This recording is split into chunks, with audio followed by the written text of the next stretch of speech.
Morning. Good morning and welcome to another special presentation here at the library. We have a great talk for you by our local historian, and I know none of you know his name or have ever seen him before, but Dave is here and will entertain you very nicely, I'm sure. He's going to talk about the history and the heritage of our beautiful Green Mountain State, including the man-made features that really have helped to define it. During the talk, please feel free to raise your hand if you have a question. It's very informal. Jerry is very wonderfully and thankfully filming for us. Yeah, I want to thank him. It will be, after it's edited, it'll be on GNet and also preserved by our local historical society. So again, welcome. Thank you so much for coming, and glad to see all of you. Enjoy. Thank you. What about that editing part?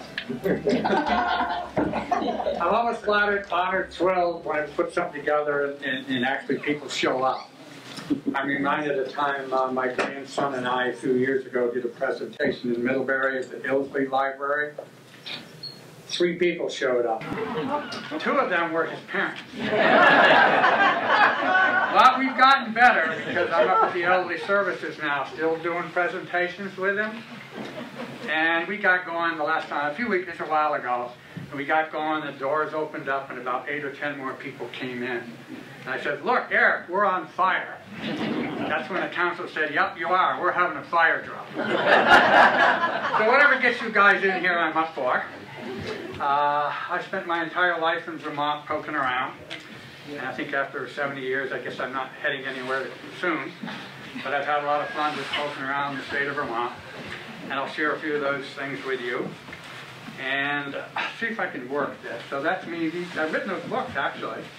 They're available upstairs and down at the Northshire, and if you did want to grow up on the dirt road with me. What is the title? The title? Well, that hammer is an R.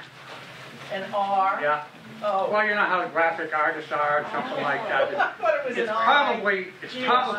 It's probably not quite like some of the other ones that you see, like Nike. You know what that is, or Coca-Cola. That's mine. But thank you for asking, because it does kind of get confusing. And me for. Yeah. Okay. Well, Doesn't take much. I guess maybe that's part of it. It makes a story. Maybe you'll remember it. But I'm not selling Coca-Cola or shoes. I hit every town in Vermont, and I just recently hiked the Long Trail. So that's what those are about. See if I can work this gadget. Vermont's home, as you can see, to about 100 covered bridges, 2 for trains, and a haunted one. That's the Pulp Mill Bridge in Middlebury, Vermont, and it claims to be an 1820 version, but it's they have a sign that says that, but that can't be confirmed. It's more like 1840 or 1850 when most of our covered bridges were built.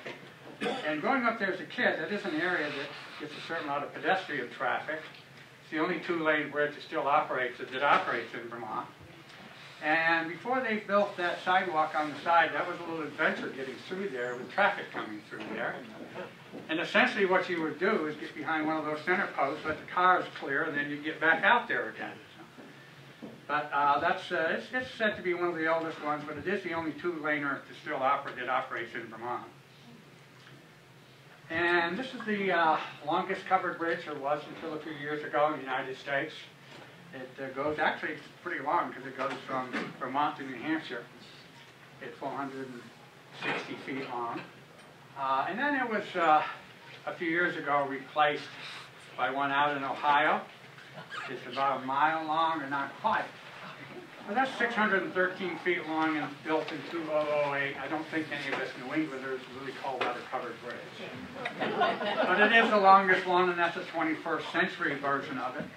I don't think it has quite the charm, but apparently they were having an open house or something, and they got that opened up. They said it was about 12 years old or so.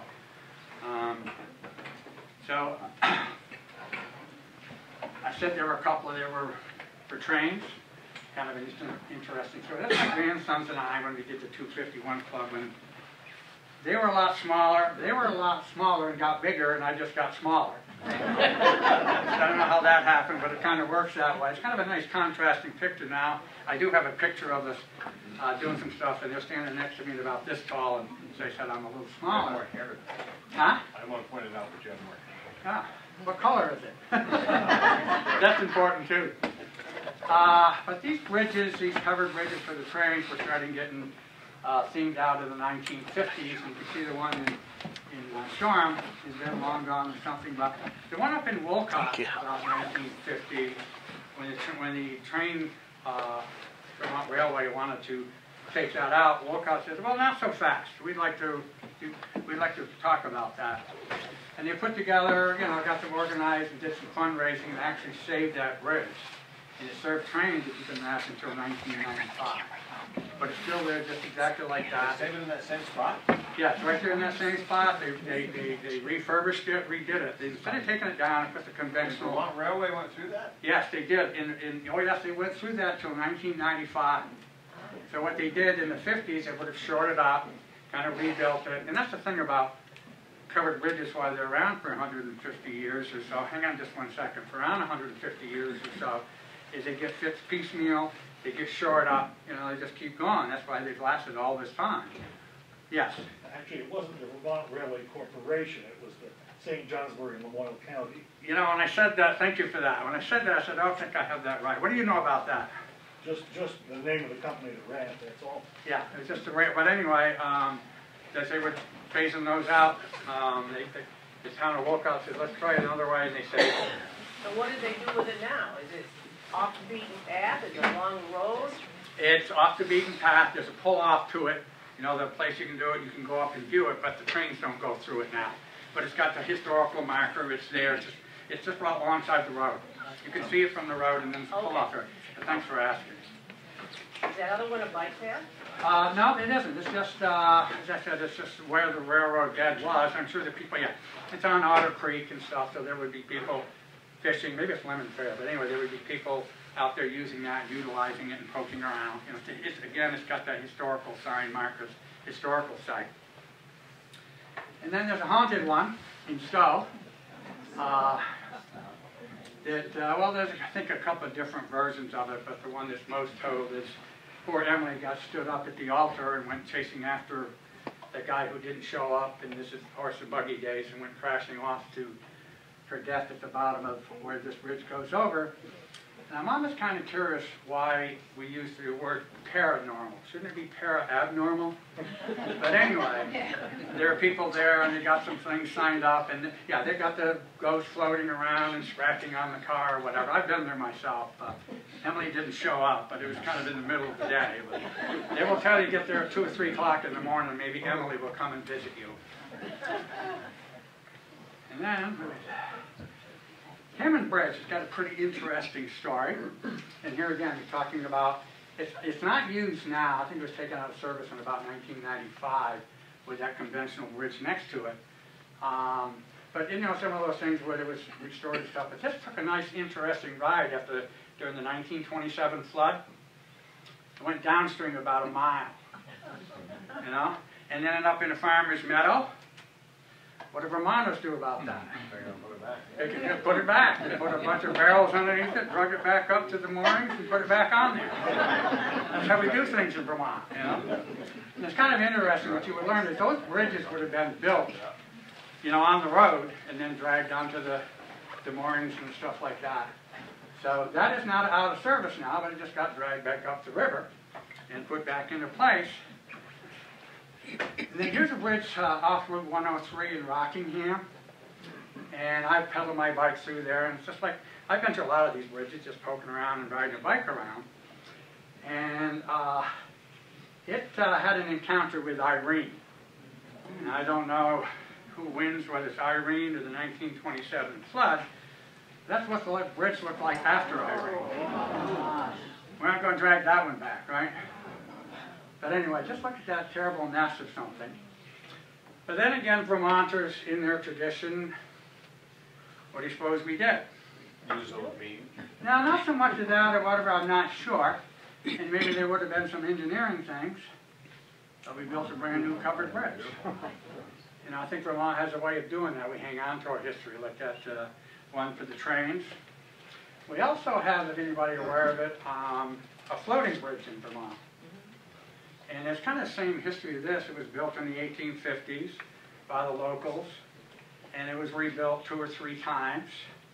And if you ever went across it, it was pretty exciting, because you come onto it, and you see this bridge, and a lot of people on it, you know, fishing, swimming, and about that much water. What's rule number 1 when you're driving down the road and you come to water? Stop, don't go through there. That's what my daughter did, she froze, you know. And, so anyway, it's pretty exciting, because when you get over there, it even sinks a little bit further. V-Trans, about 10 or 15 years ago, decided it was, you know, not safe, and it was time to get rid of it. And I don't have the picture of the transition or something, but the same thing happened. They built a new floating bridge. Nowhere near, it looks a little bit more like the one in Ohio. It doesn't look so much as floating, it doesn't have the water on it, but they kept the tradition alive and built a floating bridge. First time, I think it's the only one west of or east of the Mississippi. But just thinking, when you take that on, when you do something non-conventional, there's not a lot of engineering. We haven't built a lot of floating bridges. But to have the state go through the effort to that, to retain something from our history, I thought was pretty interesting. That's in Brookfield, right? Huh? Yeah, Brookfield, Vermont, Sunset Lake or whatever. And I was there one time pedaling through there. And actually, I was out there to check on a fisherman. I think he caught Walter. I mean, you know, if you remember Walter. But anyway, he was set up on where the concrete piers were in. But of course, that would have been getting built off state, somewhere out of town, brought there. Probably didn't use a horse or oxen to get it there, and probably used cranes. But that's exactly what happened. It's been in operation for about 3 or 4 years now, but in Brookfield, Vermont. And then look at the age on that building, that bridge. It doesn't go back to 1850. That's 1969. It's in Woodstock, Vermont. And it's the same kind of story. When there was in other words, they took a conventional steel concrete bridge, and they built it. Woodstock did the same thing, not so fast. How about a covered bridge? Got involved, raised some monies, and then they put that bridge up. And Is that the newest bridge in Vermont? yes, it is. In 1969, that was built, replacing. Subsequently, like a lot of our bridges, it's endured an arsonist fire. But there it is right now, and it just has a little sidewalk to it, okay? And so that was built in 1969. Any of you know what changed, scientifically what changed? Water getting down there, pushing those rocks to the surface. And to this day, that process goes on. If you see a farmer where he's plowed his field, before he harrows it and plants his crop, he's going to go out there with a piece of equipment and pick rocks. And every year there's going to be more, and he'll probably pick rocks till he runs out of time or energy to finally plant, you know. You know how farmers are always busy with that. You know. So these stone walls, anyway, this Robert Frost had it right. There isn't something that floods the wall, and it tries to tear that wall down and blow it apart.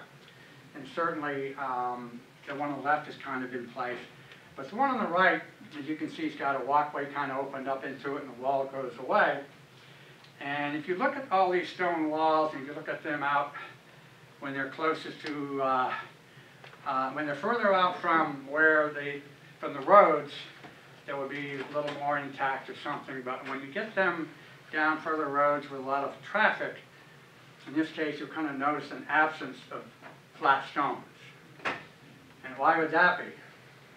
Because they've been reharvested, repurposed.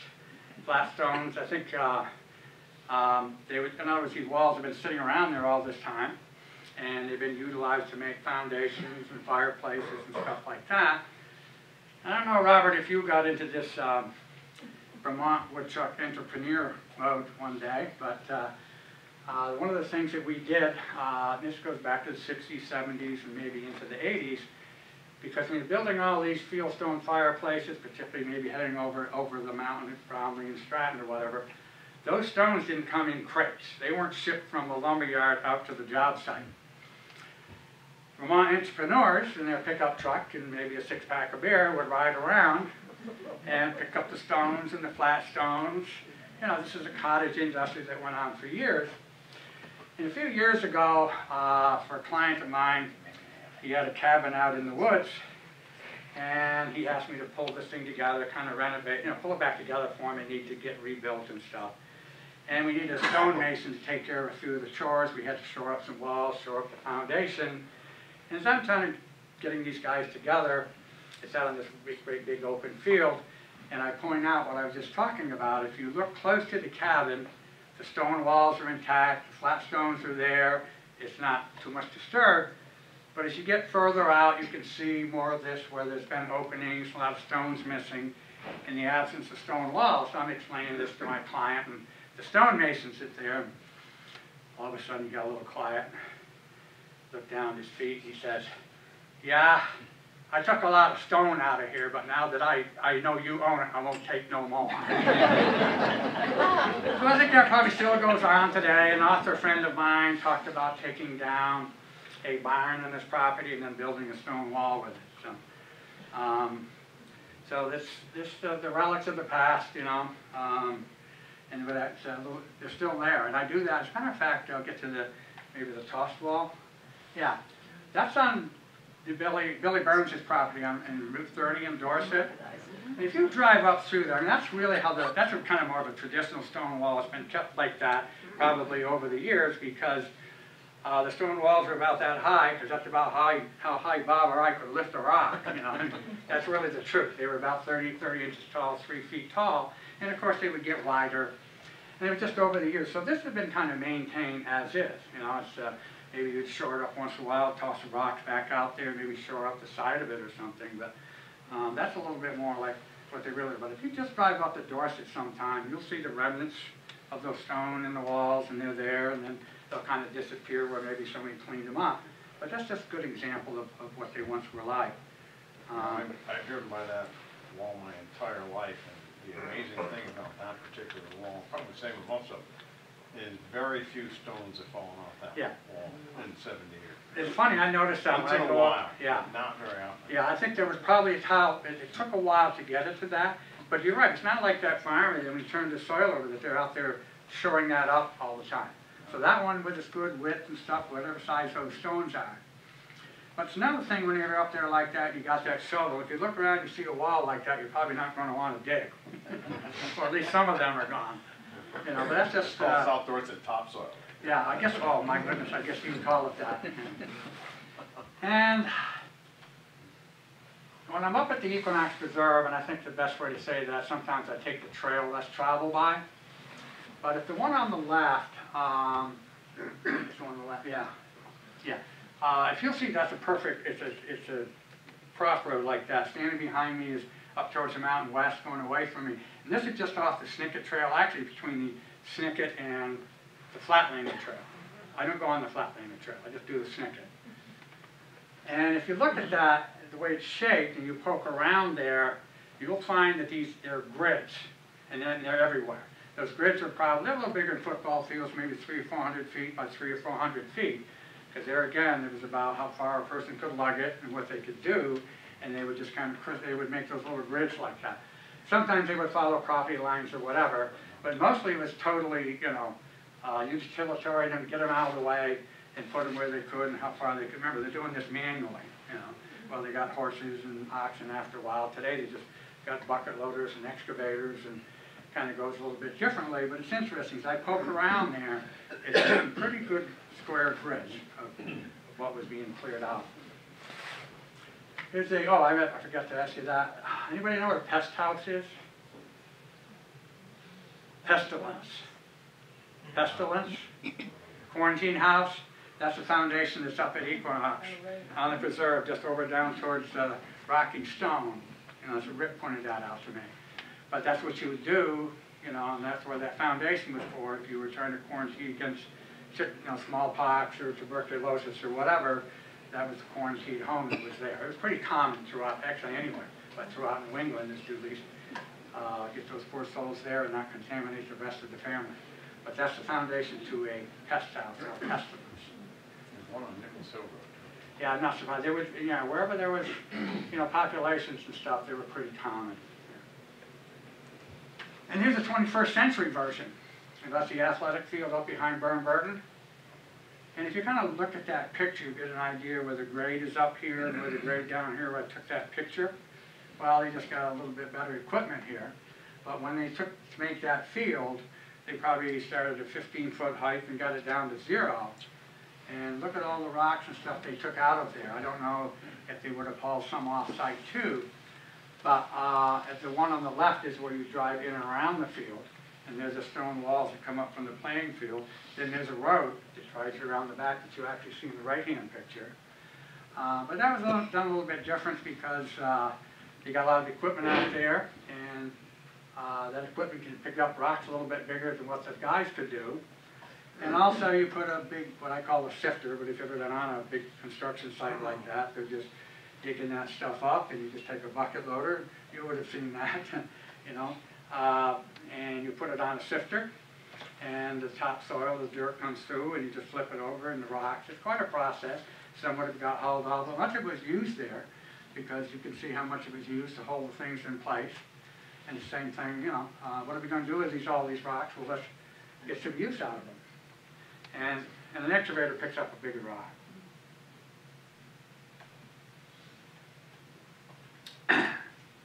Now what?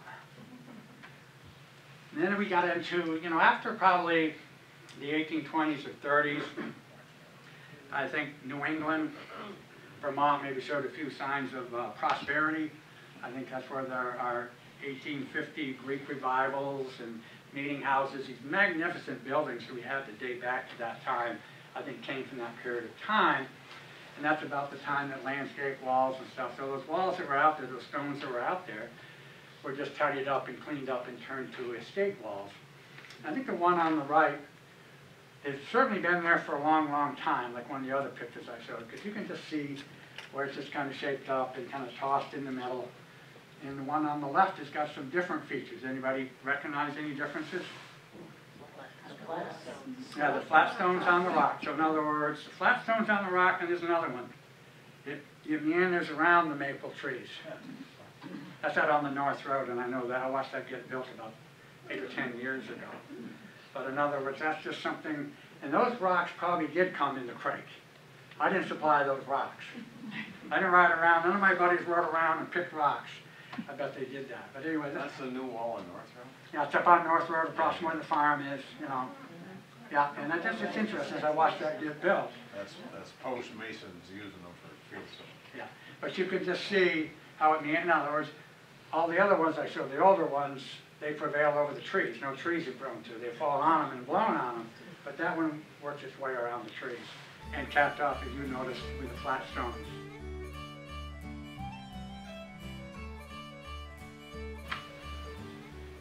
The death of the hired hand is part of this story. Is Robert Frost. I was a writers group that I belonged to up in Poultney. I don't know if you were there that night, Carol, or whatever. And that's a long, rambling poem about that time or period of life or whatever that I describe as hard, scrabble, rural, when things were tough. You know, that's a time when jobs were few, money was scarce, food sometimes hard to come by, and there was at that time the hired hand that was on farms and stuff. And oftentimes there were men that might not be able to maybe have the wherewithal to fend for themselves, to take care of themselves, and maybe be self-sufficient. So a farm, with all that labor required, self-sustaining, self-farm, was a good place for it. And it was, you know, and that system probably went on till the 70s or 80s, or a few years ago. And in that audience, at the end of the story, one of the guys there said that he was one of those guys where it was kind of where you changed all those things, but he proudly announced that he got $25 a week. It was probably a situation where maybe there's one less person in the house that mom had to feed or whatever. He'd go to that farm, and they would just take care of all the things that you needed in exchange for the chores that you were going to do, and sometimes money changed hands. But after I had talked about this, I got into the topic about poor farms. I was absolutely astonished. There must have been a dozen or so people in the room at the time, and I'm talking about the poor farm, and they're looking at me like, what the hell are you talking about? I was really astonished. How many of you have ever heard of poor farms until now? Some of you have, sure, but I was really astonished when they didn't know what I was talking about. And it just kind of got me more interested in looking into it more and a little more research and finding out more about it. You know, it just astonished me that this is my childhood. I know a lot about it. But I've also realized in recent years, probably not all of you have milked cows, have you? You know, I just thought everybody did what I did growing up, you know? And I found out, well, I just need to get out more, I guess, you know? So when I started, it's funny, you start talking about our heritage and our history, how interesting it is for others who didn't experience or ever heard of it. And that's what intrigued me. Didn't everybody know that? No, I guess not. So that kind of launched me. I'm thinking, Robert Frost was alive and well when I was going to high school in Middlebury, the greatest school. He had his cabin out in Ripton. One of my classmates whose dad taught was a professor at Middlebury College. Robert Frost was just in their household regularly. You know, he was quite a character, I guess, to say the least. But there's a great deal of wily irony that he puts into this, and that's exactly, as I read his poems, what I found. I never thought from that point on, getting started, what a profound effect he would have on the things I do. It seems like every time I write something, pull a story together, he's left behind a poem for me, which I think is grateful, you know. And whatever it is, I could go on and on about a host of subjects. A lot of it is about that hard scrabble, harsh, brutal, rural poverty, I think. Much of it is about that, and many other things, because he was such a prolific writer. I mean, I think the book of poems that I've got is, I don't know how many hundreds are in there, but I've read them all, you know. But anyway, those words just kind of resonated with me. So then I started looking into about the poor farms, and I put that language on there just to show you kind of really how harsh that is. And if you look at the terms of use in there, but that really is a softer law than what existed, you know, because that was indented servitude, debtor's prison. You could probably, now it's, and so from what evolved from that law, 77, I think, 6 years after we became a state. This is a law that came in that basically said, you got to take care of your poor. You have to do something for those that you have to take care of the poor. And what eventually evolved from that was the poor farm. It took a few years for that to emerge to that. But it was saying that. And another part of this, you ever heard the term warning someone out, warning someone out? What does that mean? It means the town wants to get rid of somebody who would qualify for that. That's right. You're absolutely right. In other words, the law specifically said you have to take care of your own residents. And if you came from the next town saying, they got it pretty good over there in Manchester, you know, the town select board would have the option of warning you out. This didn't take care of that. It took the state of Vermont a few more years before they could get that provision in. And it was probably from that law, almost 1800, about 20 years later, Burlington had the first. They might have started, and there's a little difference between poor farms and poor houses. Whereas Burlington and Middlebury were one of the first ones. At one time, there was 46 of them in the state of Vermont, maybe housing as many as almost 2,000 people. And that first language that I showed you, or that language I showed, and sometimes they were called inmates, you know, and sometimes, you know, it was poor and it was rough, sure.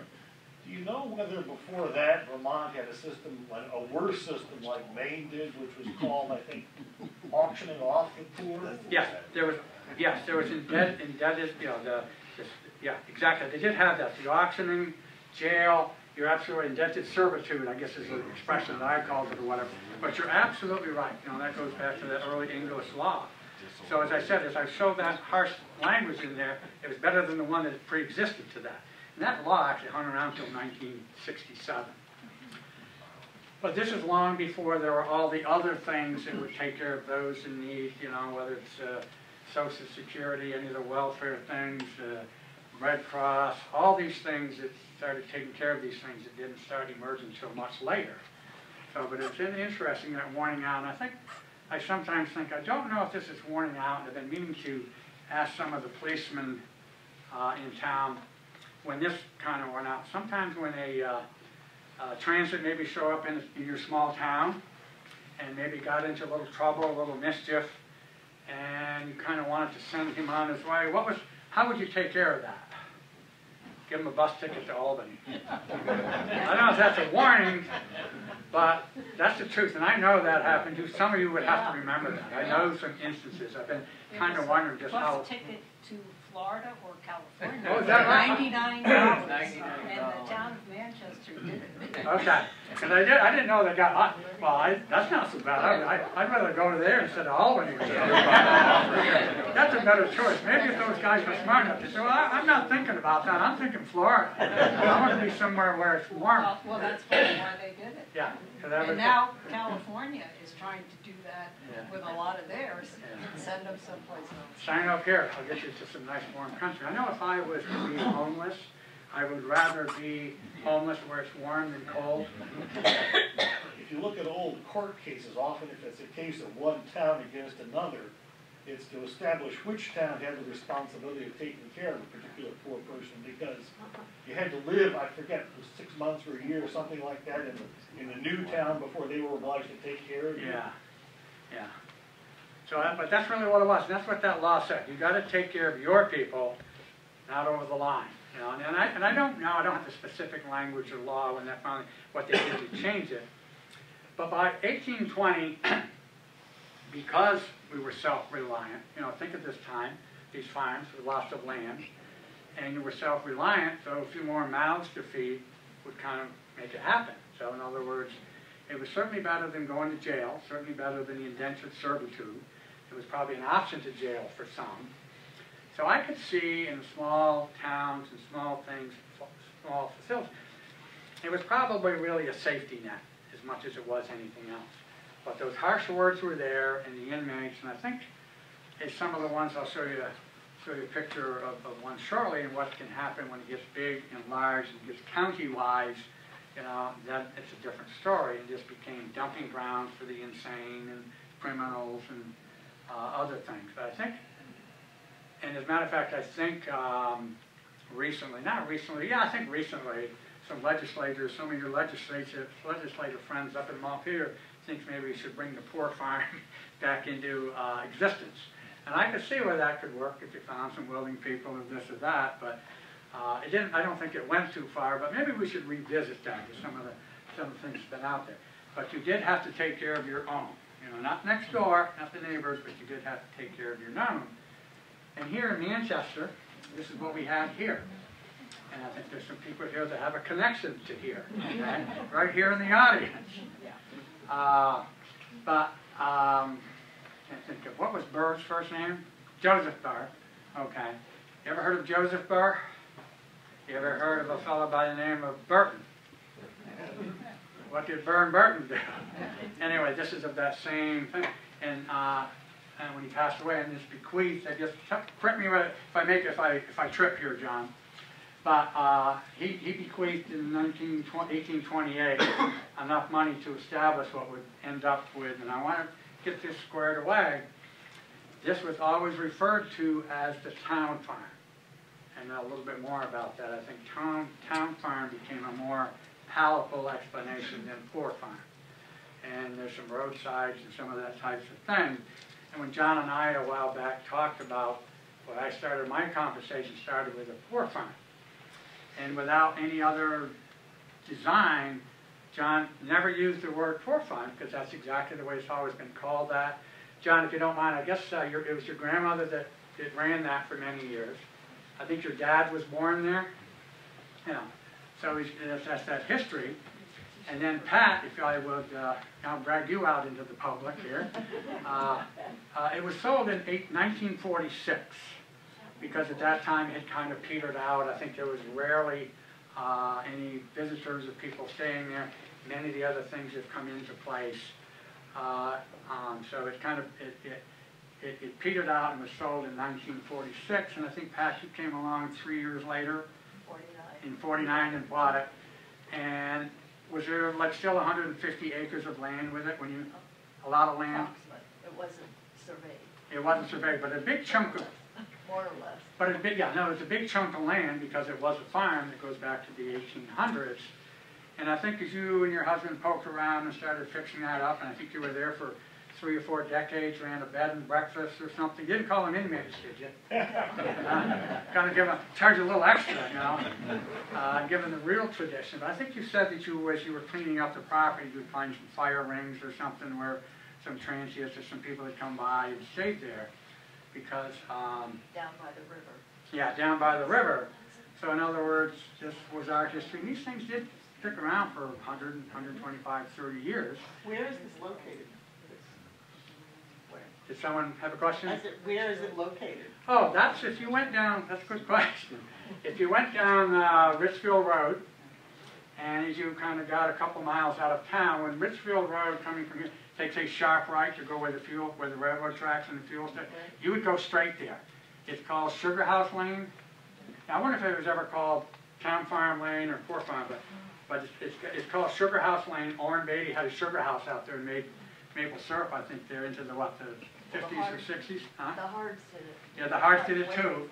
Yeah, and I know Orrin and Ivan and his kids did that. But when you go around that sharp corner, you'll see a driveway, a road there, maybe 3/10 of a mile out there all by itself. It's a really nice, idyllic little place out there. You enjoyed it for a long time. Right. Yeah, thanks for asking. That's where it is. I don't think it looks like that now, does it, Pat? And that's not uncommon where there were these poor farms and they were bought, they got into private hands or something. They would just fix over there nice old homes. You know, like you said, someone got started at it ahead of you, and then you and your husband just kept fixing it up and fixing it up and had a nice home one day. And then John used the term, when I looked at this, that hardscrabble rural. And if I say it right now, that was idyllic. You won't get that until maybe I show you another screen or two. But I can just see this process working. You know, I can just see how that could work. John, the names on those people that you filled out for me, were they guests there, or do you know where those names? Do you have a connection to those names? I got those from Sean. Okay. And my guess is that they were residents. Yeah, and that's sort of what I made from it. And so anyway, to me, you can just see how that works. But there are other versions too. And John, you also supplied me with this. I had kind of looked in the town reports and trying to find out when it was sold or something. One of the things that, when I did a little bit of research, discovered that on your property tax bill in the 30s, 40s, or 50s was a line item for 30 cents to take care of the poor. And I'm not entirely sure if that was per property or per value or something. And it would run about 30 cents. And there were a couple of times in that report where it said, the overseer would say that we had less demands on our facilities because there was work to be had. You know, so that's a lot of when I say the safety net or whatever. So I think over time with the other things that happen in work and stuff, I think the poor farms, town farms started peteling out in the early 1900s and hung on some till the 30s or 40s, and the last remaining one that I'll get to was in 1968. It was the last of that. So there's a line item on there about taking care of tramps. What is the word that you can associate with a tramp? Bob Treat and Sean Harrington gave me the answer. I was just intrigued by it. You know, why was there 52 tramps there at 50 cents or something? That's the cost of the town, $26. Tramps are associated with hobos and railroads. And the railroad bed, how close is it to the house, Pat or John? It's not... It has a meadow between. Yeah, so, but as Bob told me what the hobos and the tramps would do, they would mark where there were good places to stop. They would put a little sign out or whatever, where they could maybe get a sandwich or an overnight or something. But both Sean and Bob, they told me about instances like that. So in other words, this kind of would have been a stopping place for an overnight or something. And as you look through those reports, there's a lot of it when you look through where it specifically would list, as it does here a little bit, some names and people that were there for periods of time or whatever. But the word tramp intrigued me, you know. And I think that was just pretty common. The hobos and tramps would go knock on the door and say, can I spend the night, and kind of move on. I found that a pretty interesting line item. And then there was another version. And it was really not desirable to go to the poor house or the poor farm. I'm not sure really who Seth is, but he would rather freeze to death out in the woods to be signed that in dignity. I have recollection of a child being warned that if I didn't do my chores or behave, I would probably single-handedly put my family in the poorhouse or the poor farm. I don't know if my siblings did their chores better or whatever. They deny it ever happened. That hung over me for a long time. And I always kind of thought we were in a kind of a poor house anyway. So maybe that would be an upgrade. Maybe that was what the problem was. I was challenging. Maybe let me go check that place out. Maybe it would be an upgrade. But my siblings, I don't know, they deny it. So I guess I was going to do that. But this is the one in Sheldon, Vermont, which was the last remaining one till 1968.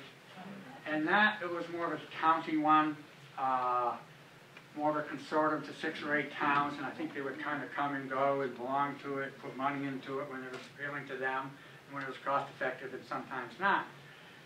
But these guys, you know, and that's back to the original language of inmates and a whole bunch of things when it came into a crowded thing. So when you take this and compare that to the one in Manchester, that's where I got the idyllic part. You know, I can see this is certainly a dumping ground for criminals and the insane and whatever else. But it did. It hung on until the late 60s. I remember my younger brother. Actually, maybe I got the next picture. Yeah, and there again, we're looking at what the Historical Society says about it. I don't find that terribly stately. The place was burned down and finally for the final time 3 times. But the last 3 or 4 years it was operated by a for-profit drug rehab center, you know, with all those rooms and stuff. Then they had kind of migrated to that. Dave, do you know where the poor farm was in Dorset? I don't. You know, and Bob, that's a good question because There must have been one. yeah, there was at one time, I might have said there was 46 towns that had them. And you'll have a hard time, you know, finding a lot of information about them. This one here in Sheldon has got some, if you Google poor farms, it's going to take you to the same things that actually I told you about Mark Bushnell. It's kind of interesting. And if you get Vermont Digger or something, he just put it, I think he posted it Monday in Vermont Digger about the poor farms. He got all the same pictures, all the same stuff. He's kind of on the mark. I kind of checked it out. He said most of the things that I have and a few more. But when you poke around, you'll have a hard time getting much information about the poor farms, you know, whether it was Dorset or Middlebury, Rutland, something like that. They'll have some things. Go ahead, David. There was a poor farm on East Dorset, on the north end of Madatom Road. That would be a likely place, and a lot of times the other thing too, you brought up a good point, David. They would kind of conveniently out of the way, out of the place or something. Although I remember the one in Middlebury. I just kind of remember its location or something. But I remember the one in Middlebury. But when you start poking around and looking around, you won't find a lot of people waving their hands and says, "Here's our poor farm," or town farm or whatever. Yeah. So this institution, and that's really what it was, an institution. It was had all of those types of things. It got burned down 3 times. I have been there. I'll show you a little more about that in a second. And it's kind of a forlorn place or something. It's off on a dirt road and by itself. Yes. Could you back up one picture? I have a question. It appears to me that the large majority of the people there are females. Yeah. Mark Bushnell actually put a little more thought into that, and he depicted everybody there. Okay, and I think that's a good point because a lot of females and stuff, and they would be segregated, and the girls would do that. I'm not so sure that was the abundance of them. I think most of the time it was men, but these are families. And what happened is, versus just coming and getting squared away and just being there for a short period of time, people lived their lives there. You know, once they were there and they were kind of trapped there and did that. So, but Mark probably doing a little more, probably doing things like research, you know, checking things out. I don't always get 2 or 3 deep in my research. It's just something I just tell stories or something. Thanks, John. Can you add to that? That's a great contrast to what my grandmother used to tell me about the town farm. In fact, she referred to the men that worked. Yeah. And from what little I have found out, very few, if any, women were there. Yeah. And that's my Right, that's my thought too, that the town farm was here, but this is, I think, in a different case where people lived there many, many years and died there, and I'll show you that, where it really gets forlorn and sad here. But yeah, I always thought more like the men, but you're absolutely right. I know Mark, check that out, go to Vermont Digger, Mark Bushnell, you get some more information. Because he laid out exactly who was there. Maybe all the men are out working or something, and that's when the picture was taken. I was gonna suggest that also. Because this was, again, 150 acre farm, you saw the, with the barns and stuff or whatever. So this was a pretty good sized operation, because when you are self-sustaining, that's what you can do. And you have the land, it's always kind of that more thing. You got more mouths to feed, you get more cows, you do more of that. And yes, they would have been doing chores, but the women also would have been doing the household chores. And then, of course, there were those that couldn't contribute, But in this situation, they would live here, unlike John was saying, those other ones, maybe spent their life there. And there's some stories about them spending their life there where maybe the rest of the family just kind of dumped them off there and left them there to get by as best they could. And that's, there again, it's not that idyllic, it's not all that romantic, it tells a story about that state rebuilding or whatever, but I think the first image I gave to you is a little more realistic. As I said, it ended up being a for-profit drug and rehab center, and when it finally mercilessly got burnt down, I think for the third and final time, as I said, I've been there, I can go past the cemetery, go out, and there's still a silo standing there, but it's just kind of placed all by itself. And as I got into this, and I know there's more Poor Farm roads than I could find in a map, because if you Google Poor Farm Road, what's going to pop up? Pieces of real estate for sale. And I just wonder if there isn't something cute about Poor Farm roads. But certainly more town farm, but I know there's more than those 10 that I could find listed on a map. But there was that little subtle indignity difference and change from being a town farm to a poor farm. Town farm could be a lot of things. Poor farm is a little more specific. And I also love that term, hard scrabble road. There's 8 of those, and I think Vermont very much depicts that. Not to be confused with poorhouses and almshouses. And this again is another, this is in Burlington, and it's another, and I know Burlington had poor farms, but also town farms. And if you look at, the almshouses are, most of the country had their type of poor farm, town farm. Many of them are called almshouses. It's the same thing. They were usually big buildings like that, and it just housed an awful lot of poor people. And it seems like all the pictures I can find are like that, not with, if there's 80 people, there's a lot of people living there, it probably didn't look like that in its heyday.